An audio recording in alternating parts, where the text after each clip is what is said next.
ఇరాన్లోని Chabahar పోర్టుపై భారతదేశం కుదుర్చుకున్నటువంటి ఒప్పందం పైన అమెరికా హెచ్చరిక జారీ చేసింది. నేను దీన్ని ఇదివరకు వీడియోలో చెప్పాను. అమెరికా వాదన ఏంటంటే తాము ఇరాన్ పైన ఆంక్షలు విధించాం కనుక తమ ఆంక్షలు ఎదుర్కొంటున్న ఇరాన్తో ఏ కంపెనీ అయినా ఏ దేశమైనా సంబంధాలు, వాణిజ్య సంబంధాలు, ట్రేడ్ రిలేషన్స్ పెట్టుకుంటే అమెరికా ఆంక్షలను ఎదుర్కోవాల్సి వస్తుంది. ఇది అమెరికా చేసిన హెచ్చరిక. అంటే countering American adversaries through sanctions act, కార్సా అనే చట్టం అమెరికాలో ఉంది. ఈ చట్టం కింద గతంలో మనం రష్యా నుంచి S-400 మిసైల్ డిఫెన్స్ తీసుకునేటప్పుడు ఇలాగే హెచ్చరిక జారీ చేశారు. రష్యా నుంచి మనం ఆయిల్ దిగుమతి చేసుకునేటప్పుడు ఇలాగే హెచ్చరికలు జారీ చేశారు. ఆ రెండు హెచ్చరికల్ని కూడా మనం లెక్క చేయకుండా రష్యా నుంచి ఉక్రెయిన్ వార్ అనంతరం భారీ ఎత్తున చమురు దిగుమతి చేసుకున్నాం. సౌదీ, ఇరాక్, ఇరాన్లను మించి మన లార్జెస్ట్ ఆయిల్ మనకు ఎగుమతి చేసే దేశంగా రష్యా రూపొందింది. అందువల్ల ఇప్పుడు కూడా ఈ శాంక్షన్స్ను భారతదేశం లెక్క చేయాల్సిన అవసరం లేదు.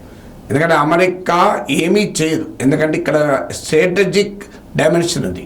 భారతదేశం ఈ స్ట్రాటజిక్ డైమెన్షన్ను ఎక్స్ప్లాయిట్ చేయగలిగితే అమెరికా మాటలకే పరిమితం అవుతుంది తప్ప శాంక్షన్స్ పెట్టవు. ఎందుకంటే ఈ చాబహార్ పార్ట్ కొత్తది కాదు. 2003 నుంచి ఇరాన్, ఆఫ్ఘనిస్తాన్, ఇండియా ఈ చాబహార్ పోర్టు పైన వర్క్ చేస్తుంది. ట్రంప్ ప్రభుత్వం అధికారంలో ఉన్నప్పుడు కూడా ఈ చాబహార్ పోర్ట్ను ఆంక్షల నుంచి మినహాయించారు. అందువల్ల పైకి ఆంక్షలను చెప్పినా రేపు మినహాయించక తప్పదు. ఎందుకంటే వాళ్ళ అమెరికా అవసరాలు అమెరికా ఉన్నాయి. ఇది మనకు అర్థం కావాలంటే ఈ చాబహార్ పోర్ట్ యొక్క ప్రత్యేకత ఏంటి అనేది మనకు అర్థం కావాలి. సో మా సోవియట్ యూనియన్లో భాగంగా ఉన్న సెంట్రల్ ఏషియా రిపబ్లిక్స్ అంటే Turkmenistan, Uzbekistan, Kazakhstan, Tajikistan, Kirghizia ఇవన్నీ మధ్య ఆసియా రిపబ్లిక్లు. సోవియట్ యూనియన్ కాలం నుంచి మన దేశానికి ఈ మధ్య ఆసియా సెంట్రల్ ఏషియన్ రిపబ్లిక్స్కు హిస్టారికల్గా కూడా మంచి రిలేషన్స్ ఉన్నాయి. ఇప్పుడే కాదు, చారిత్రకంగా చూసినా కూడా it's a very good relations India has with these countries. So ఈ దేశాలు ఎనర్జీ హబ్ కూడా, అంటే పెద్ద ఎత్తున చమురు, సహజ వాయువు నిక్షేపాలు ఇక్కడ ఈ సెంట్రల్ ఏషియాలో ఉన్నాయి. సో అక్కడి నుంచి మనము గ్యాస్ ఇంపోర్ట్ చేసుకోవటానికి ఇప్పుడు మన రష్యా నుంచి ఆయిల్ తీసుకొచ్చుకోవాలంటే చాలా కాస్ట్లీ, లాజిస్టిక్స్ చాలా కష్టంగా ఉంటుంది. అందువల్ల మనము ఈ సెంట్రల్ ఏషియా నుంచి ఎనర్జీ ఇంపోర్ట్స్ అనేది రిలేటివ్లీ ఈజీ అవుతుంది. అలాగే మన దేశం మొత్తం చమురు ఎనర్జీ అవసరాల్లో 85% మన ఇంపోర్ట్స్ పైన ఆధారపడ్డాం. అందువల్ల మనకు ఎనర్జీ ప్రైసెస్ తక్కువ ఉండాలి, అన్ఇంటరప్టెడ్ ఎనర్జీ సప్లైస్కు గ్యారంటీ ఉండాలి. అంటే ఎక్కడ మన ఇంధన సరఫరాలకు ఆటంకం కలగకూడదు. అందుకే ఎనర్జీ డిప్లొమసీ ఇండియాకు చాలా కీలకం. ఆ ఎనర్జీ డిప్లొమసీలో ఈ సెంట్రల్ ఏషియాతో సంబంధాలు చాలా కీలకం. కానీ ఈ సెంట్రల్ ఏషియాకు, ఇండియాకు ట్రేడ్ జరగాలంటే పాకిస్తాన్ భూమి మీదకి వెళ్ళిపోవాలి. పాకిస్తాన్కు భారతదేశానికి ఉన్న సంబంధాల్లో ఉన్న ప్రాబ్లమ్స్ రీత్యా మనము సెంట్రల్ ఏషియాతో మనకున్న మొత్తం ట్రేడ్ పొటెన్షియల్ ఉపయోగించుకోలేకపోతున్నాం. సో ఇదివరకు మనం ఇరాన్, పాకిస్తాన్, ఇండియా అనే పైప్ లైన్ అని ఒక గ్యాస్ పైప్ లైన్ నిర్మాణానికి ప్రణాళికలు వేసుకున్నాం. Iran, Pakistan, India. వాస్తవంగా అది పాకిస్తాన్ కూడా లాభం. ఎందుకంటే ఇరాన్ నుంచి గ్యాస్ను పాకిస్తాన్ మీదుగా ఇండియా ఇంపోర్ట్ చేసుకుంటే రెండు దేశాలు, పాకిస్తాన్ కూడా ఎనర్జీ డిపెండెంట్ కంట్రీ, ఉపయోగపడుతుంది. కానీ పాకిస్తాన్లో ఉన్న తీవ్రవాద శక్తుల నుంచి ఈ గ్యాస్ పైప్ లైన్కి ఏం ప్రమాదం వస్తుందో తెలియదు. పాకిస్తాన్ అబ్స్ట్రక్ట్ చేస్తుంది గనక మనము ఆ Iran, Pakistan, India gas pipe line ఆగిపోయింది. తర్వాత తుర్క్మెనిస్తాన్, ఆఫ్ఘనిస్తాన్, పాకిస్తాన్, ఇండియా టపీ అని ఒక పైప్ లైన్ కూడా ప్లాన్ చేశాం. ఇది తుర్క్మెనిస్తాన్ నుంచి కూడా గ్యాస్ను ఆఫ్ఘనిస్తాన్, పాకిస్తాన్ మీదుగా ఇండియాకు తెచ్చుకోవాలని. మళ్ళీ పాకిస్తాన్తో ఉన్న శత్రుత్వం రీత్యా అది కూడా ఆగిపోయింది. సో ఇలాంటి పరిస్థితుల్లో మనకున్న మార్గం ఏంటి? మనకున్న మార్గం పాకిస్తాన్ బైపాస్ చేస్తూ సెంట్రల్ ఏషియాతో, వెస్ట్ ఏషియాతో ట్రేడ్ జరపడం. సో పాకిస్తాన్ను బైపాస్ చేసి సెంట్రల్ ఏషియాతో, వెస్ట్ ఏషియాతో ట్రేడ్ జరపాలి అంటే ఇరాన్లోని చాబహార్ పోర్ట్ కీలకమవుతుంది. అందుకే భారతదేశం చాబహార్ పోర్ట్లో ఇంత ఇంట్రెస్ట్ చేయడము, చూపడం, ఇన్వెస్ట్ చేయడం జరిగింది. దీనికి తోడు చైనాకు పాకిస్తాన్కు మధ్య ఉన్న రిలేషన్ మనకు తెలుసు. వన్ బెల్ట్ అండ్ రోడ్ ఇనిషియేటివ్లో భాగంగా చైనా పాకిస్తాన్ ఎకనామిక్ కారిడార్ నిర్మిస్తున్నారు.